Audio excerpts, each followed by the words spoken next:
औज़ुबिल्लाहिमिनश्शैतानिर्रजीम बिस्मिल्लाहिर्रहमानिर्रहीम। अस्सलाम वालेकुम, welcome to the food chef Nadia. आज मैं आपको बहुत ही मज़ेदार किस्म की बादाम की खीर की रेसिपी देने लगी हूँ, जो कि बहुत ही मज़ेदार बनती है, यम्मी बनती है। आप इसे स्वीट डिश के तौर पे बना सकते हैं। तो इसको आप ईद पे बनाएं, रोज़ों में बनाएं, किसी भी ओकेजन में बनाएं, बहुत ही मज़ेदार बनती है।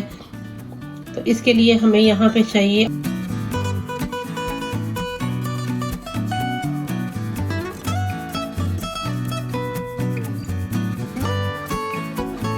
इसके लिए हमें यहाँ पे चाहिए आलमंड्स। मैंने यहाँ पे लिए 1 कप आलमंड्स, उन्हें मैंने सोक करके रख दिया था और उन्हें मैंने अच्छे से पील कर लिया है। आधा कप मैंने लिए राइस, उन्हें भी मैंने अच्छे से सोक कर लिया है। मिल्क यहाँ मैं लूँगी इसके लिए 1.5 लीटर। एक मैंने यहाँ पे टिन लिया है कॉन्डेंस मिल्क का। शुगर आप अपनी एज टेस्ट टू रिक्वायर। एक पैक मैंने यहाँ लिया डबल क्रीम का, आप सिंगल भी ले सकते हैं, डबल भी ले सकते हैं। तो चले हम अपनी कुकिंग स्टार्ट करते हैं। सबसे पहले हम इसके लिए थोड़ा सा मिल्क डाल के आलमंड्स को भी की प्यूरी बनाएंगे और राइस को आपने इतना ज़्यादा की प्यूरी नहीं बनानी, थोड़ा सा इसे मोटा रख के हम पीसेंगे। तो चले इन दोनों को सबको पीस के मैं आपको दिखाती हूँ। तो यहाँ मैंने बादाम को जग में डाला है और इसके अंदर मैंने मिल्क डाला है। अब इसकी मैं प्यूरी बनाऊंगी। तो यहाँ हमने सबसे पहले बादाम की प्यूरी बनाई है। अब हम चावल की बनाने लगी। चावल को आपने ज़्यादा ग्राइंड नहीं करना, थोड़ा सा हल्का सा थोड़ा मोटा रहने देना है। राइस को हमने इतना चॉप कर लिया है, इससे ज़्यादा आपने चॉप नहीं करना। और आलमंड की हमने इतनी बारीक प्यूरी बना ली है, ये देखें। तो चले अब हम अपने पैन में डालते हैं सबसे पहले मिल्क। तो यहाँ मैंने 2 लीटर मिल्क लिया है, उसे मैंने एक बर्तन में डाल के बॉईल कर लिया है। लेकिन आपको मैं इसकी और ट्रिक बताती हूँ। अगर आपका मिल्क बॉईल करने एक ही दफ़ा बॉईल करने के बाद नीचे लग रहा है तो आप इसके लिए इसका बर्तन चेंज कर लें, वरना फिर आगे जाके मज़ीद ये लगेगा। अगर बर्तन चेंज कर लेंगे तो ये दोबारा कभी भी इसके नीचे नहीं लगेगा कुकिंग करते हुए। तो यहाँ पे मैंने इसे बॉईल कर लिया। अब इसमें मैं डालने लगी हूँ राइस। ये जो हमने चॉप किए थे ये राइस इसमें डालने लगी हूँ। राइस डालने के बाद इसको मैं स्लो टू मीडियम फ्लेम पे 10 मिनट के लिए इस तरह कुक करूँगी और साथ साथ वक्फे से मैं चम्मच चलाती जाऊँगी। तो ये देखिए मैंने 10 मिनट इसको दूध में कुक कर लिया, साथ साथ में से हिलाती रही थी। अब ये इस स्टेज पे आ गई है, ये थिक होना शुरू हो गई। अब हम इसमें डालेंगे जो बादाम की हमने प्यूरी बनाई थी वो इसमें डालेंगे और इसके साथ जो हमने डबल क्रीम ली थी वो इसमें डालेंगे और इसे फिर 6 से 7 मिनट के लिए इसके साथ कुक करेंगे अच्छी तरह।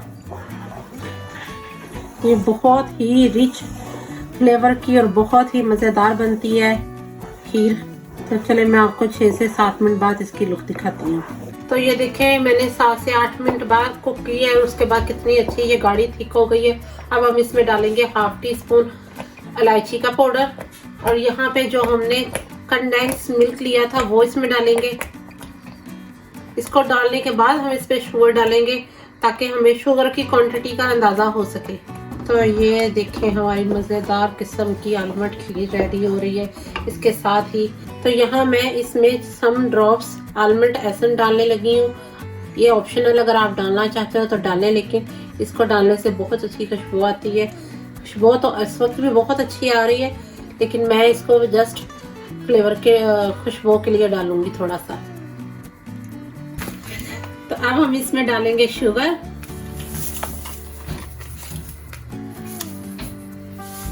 शुगर आप इसमें डालेंगे अपने टेस्ट के हिसाब से, जितना तेज़ मीठा खाना चाहते हैं उस हिसाब से डालें। अगर कम खाना चाहते हैं तो कम डालें। ये देखें बिल्कुल भी, अगर जब मैंने इसका मिल्क का बर्तन चेंज किया था उसके बाद ये बिल्कुल भी लास्ट टाइम तक भी नहीं लगी। ये आप भी अगर कर लेंगे तो कभी भी इसमें ना लगे, नीचे से मिल्क लगने की स्मेल आएगी और ना ही कभी नीचे से लगेगी खीर आपकी। अब इसे शुगर डाल के मैं 1 से 2 मिनट के लिए कुक करूँगी। तो इस तरह ये तकरीबन 20 से 25 मिनट में ये हमारी बहुत ही मज़ेदार आलमंड खीर रेडी हो जाएगी। तो यहाँ हमारी मज़ेदार किस्म की आलमंड खीर रेडी है। अब इसे मैं आपको बाउल में सर्व करके इसकी फाइनल लुक दिखाती हूँ, किस कदर यमी और कितनी अच्छी खुशबू आ रही है। देखिए इतनी थिक है ये। थिकनेस आप अपने हिसाब के साथ इसकी रख सकते हैं, लेकिन यहाँ पे मैं इसे इतना थिक रखूंगी क्योंकि ये जब फोल्ड होगी तब भी ये थोड़ी थिक होगी। तो खीर जो होती है वो थोड़ी थिक ही अच्छी लगती है।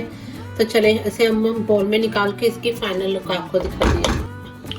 तो ये देखिए आज हमने बनाई बहुत ही मज़ेदार किस्म की आलमंड खीर, जो कि बहुत हेल्थी है बच्चों के लिए, बड़ों के लिए। तो आप भी इसे ज़रूर बनाइएगा। और अगर आपको ये मेरी रेसिपी अच्छी लगी तो मुझे ज़रूर बताइएगा। आप ईद पे बनाएं, रमज़ान में बनाएं, किसी भी ओकेजन्स पे बनाएं, तो ये बहुत मज़ेदार बनती है। तो अगर आपको मेरी रेसिपी अच्छी लगी तो मेरे चैनल को सब्सक्राइब करें, लाइक करें, बेल आइकन का बटन ज़रूर प्रेस करें ताकि आने वाली लेटेस्ट वीडियो सबसे पहले आपको देखने के लिए मिले। तो मिलते हैं अगली रेसिपी में। अल्लाह हाफिज़।